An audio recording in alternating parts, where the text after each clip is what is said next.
Me enlazo en este momento con Ariel Mutsazos, él es nuestro corresponsal, el corresponsal de N+, en Estados Unidos, y para hablar de la audiencia que tuvo ayer el Mayo Zambada en la Corte de Brooklyn y de lo que podemos esperar el lunes con el regreso, con el evento de toma de posesión de Donald Trump. Ariel, ¿cómo estás? Muy buenas noches. Querido Leo, ¿cómo estás? Muy buenas noches. Un gusto saludarte a ti y al auditor de Es la Hora de Opinar. Pues gracias por estar de nuevo con nosotros. Tú nos has ayudado a darle seguimiento al caso de García Luna, ahora al del Mayo Zambada. ¿Qué pasó ayer? Cuéntanos. Bueno, lo que pasó en la corte en Brooklyn es que se definieron tres cosas muy importantes. La primera, que se queda ya el Mayo Zambada con el abogado que tiene, que es Frank Pérez, y que es el mismo abogado que tiene su hijo, Vicente Zambada, el Vicentillo. Hay allí un potencial conflicto de interés en varios sentidos y en varios momentos que es muy posible que ocurra tarde o temprano, y el juez dedicó algún tiempo y sobre todo fue muy meticuloso a explicarle al Mayo Zambada las cosas que podrían suceder, literalmente hasta con ejemplos de que, por ejemplo, su abogado no puede darle información de su hijo al Mayo Zambada, ni viceversa, porque además de ser contra la ley, pues sería una deslealtad. Y entonces, si el hijo, que es muy posible que ello ocurra, si es que se van a juicio, si el hijo es testigo, pues va a ser testigo contra su padre, no va a ser testigo en favor de su padre, y por lo tanto ahí podría haber un conflicto de interés. Luego hay otros recursos que ya no puede ejercer, recursos legales, el Mayo Zambada, precisamente por tener a un abogado que también es abogado de su hijo. Le estuvo explicando, no sé, por más de 10 minutos, y al final lo que ocurrió es que el Mayo Zambada leyó una declaración que dicen sus abogados, él escribió en español, la tradujeron después, y en concreto dice: pues yo ya entendí todo lo que usted me explica, se lo agradezco, entiendo todos los inconvenientes que puede haber, pero yo quiero quedarme con el mismo abogado. La fiscalía no tuvo ninguna objeción y entonces el juez autorizó, el juez Brian Cogan, a que se quedara con el abogado. Lo segundo que se definió, que también es muy importante, es que la fiscalía sí tiene toda la intención de presentar los cargos necesarios para que se pida como castigo a uno de esos cargos, al cargo de homicidio del Cheyo Antrax, que era pariente del Mayo Zambada, de que se presente como petición la pena de muerte para el Mayo Zambada. Hay que recordar que el Tratado de Extradición entre México y Estados Unidos impide que se le aplique la pena de muerte a cualquier extraditado a Estados Unidos, pero el Mayo Zambada no vino mediante el mecanismo de extradición. El Mayo Zambada vino o fue traído contra su voluntad. Todavía no se define a 100% esto, pero para el caso no importa. Lo que importa es que fue arrestado en Estados Unidos y por lo tanto pues es susceptible de que le apliquen la pena de muerte. Y la fiscalía ya dijo que sí piensa hacerlo. Y de ahí se deriva el tercer punto importante, que por ello, muy probablemente, están en negociaciones la fiscalía y la defensa para ver si evitan el juicio al Mayo Zambada.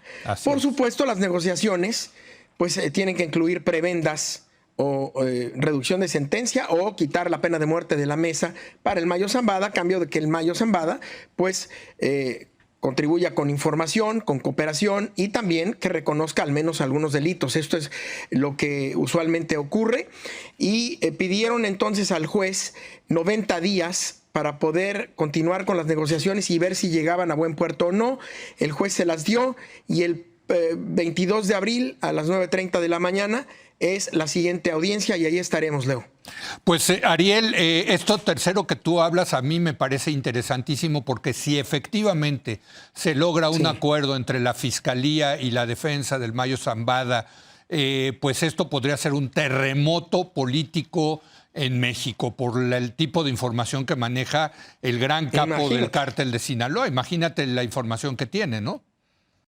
Sí, imagínate la información que tiene. Podríamos ver una reedición, hay que ver con qué acusados, pero pues los nombres allí están y todos son muy interesantes, o la mayoría de ellos.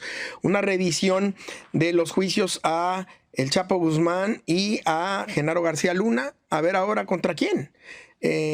No solamente desde el punto de vista judicial es interesante, también lo sabemos, tampoco hay que ser ingenuos, que Estados Unidos recolecta información de parte de este tipo de personas como el Mayo Zambada, que han tenido pues acceso a las redes de corrupción, por decirlo de alguna manera, los 3 diferentes niveles de gobierno en México y en otros países, y las utiliza para presionar a veces políticamente o las tiene ahí guardaditas como colateral, por llamarle de alguna manera, y eso le sirve pues como músculo o como palanca en las relaciones internacionales. Vamos a ver qué ocurre. De toda suerte, para lo que usen la información, es información seguramente muy valiosa, y eso es lo que vamos a ver si terminan acordándolo o no. Sí, bueno, va a estar muy interesante y yo creo que hay muchos interesados aquí en México de que no se llegue a ese famoso acuerdo, pero bueno, pues esto va a dar para mucha información. Déjame, Ariel, irme al próximo lunes 20 de enero, el día que va a cambiar el mundo, yo creo, por la trascendencia de la llegada de Trump 2.0 al poder. ¿Qué están ustedes en Washington visualizando, Ariel, del día? O sea, no solamente la toma de protesta, que es un acto protocolario, sino qué va a anunciar Donald Trump. Parece que va a firmar no sé cuántos decretos ejecutivos, ¿no? Pues mira, yo tampoco sé cuántos, porque casi cada día agrega uno. Sí. Y las cosas que promete o que se le ocurren, dice que el primer día las va a resolver. Con toda seguridad va a tomar distintas medidas, distintas órdenes ejecutivas relacionadas con el control fronterizo, relacionadas con la migración, por supuesto, con cuestiones económicas o de aranceles. Va también a tomar algún otro tipo de medidas domésticas, pero estos son los principales temas. Serán decenas, por lo que parece, de órdenes ejecutivas, por lo menos el primer día, y vendrán otras en los días subsecuentes. Eso por lo que toca a lo que va a pasar, no protocolariamente, sino en términos ya de sustancia política y de política pública y sustancia legal, el día 20 de enero, el próximo lunes.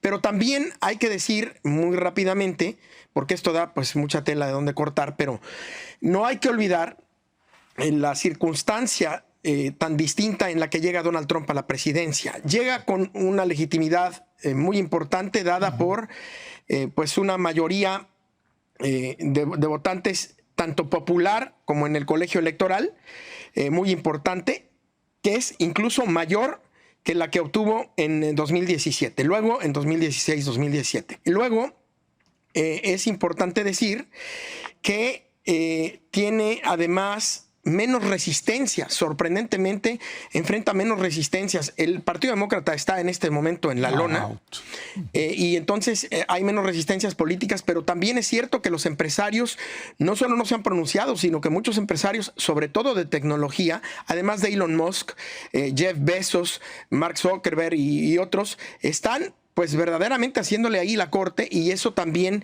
es algo destacable. Enfrenta menos resistencia, tiene mayor legitimidad, tiene por lo tanto más poder, está en su segunda gestión, no tiene por el momento, como están las cosas legalmente hablando, pues ninguna posibilidad de reelección, y entonces dicen se va a quitar los guantes, por usar el término clásico, pero sí es un Trump que viene además con mayor conocimiento de qué botones pisar, y que se siente con mayor conocimiento de cómo ejercer ese poder, y entonces parece que lo va a ejercer desde el primer día, y ya ha estado, entre comillas, gobernando, Leo. No sé si estés de acuerdo conmigo, pero es que incluso con el acuerdo en Israel, que ustedes acaban de hablar, pues evidentemente él tuvo mucho que ver en eso, y el mismo presidente Joe Biden y la misma administración lo ha reconocido, así que pinta para ejercer el poder desde el primer segundo a partir de las 12 del día locales del 20 de enero. Déjame, me queda un minuto, Ariel, preguntarte, quiero suponer que las medidas de seguridad van a estar al tope ahí en Washington, pues por los 2 intentos que hubo, porque fueron 2 intentos de asesinato a Donald Trump durante la campaña, ¿no? Mira, yo que he cubierto varias inauguraciones y he estado en algunas otras, pero que cubrí también, digamos, las convenciones, sobre todo la republicana, después de el intento de asesinato número 1. Te diría que no he visto medidas de seguridad como tal en Washington nunca. Francamente, está el dispositivo de seguridad a todo lo que da. Va a estar paralizada la ciudad. Antes estaba limitado el tránsito en algunas zonas. Esta vez va a estar prácticamente asegurada, o como se dice en inglés, on lockdown, totalmente cerrada al tránsito, pues toda la parte central de Washington, que es por lo demás muy pequeña. Es un distrito, no es un estado, y entonces va a estar cerradas todas las áreas importantes. Pues mucha suerte, Ariel, en la cobertura especial que tendrá Televisa Univisión, por cierto, con todos los recursos de estas dos, pues de estos dos titanes de comunicación en Estados Unidos y en México, y donde Ariel pues juega una parte muy importante de esta cobertura. Mucha suerte ahí el próximo lunes. Leo. Gracias por todo, Muchas Ariel. Gracias, Leo. Ser periodista y sobre todo en estos momentos es un privilegio, sí. Y estamos muy emocionados por esta cobertura. Así es, así es. Estamos viviendo momentos históricos, me atrevo a poner ese adjetivo. Gracias, Ariel. Sí. Mucha suerte el lunes. Sin duda. Gracias. Buenas noches. A ti y al auditorio un abrazo, Leo. Gracias, Ariel Muchazos. Y gracias a usted por habernos acompañado. Yo lo espero mañana en punto de las 10 de la noche, cuando otra vez sea la hora de opinar. Aquí nos vemos.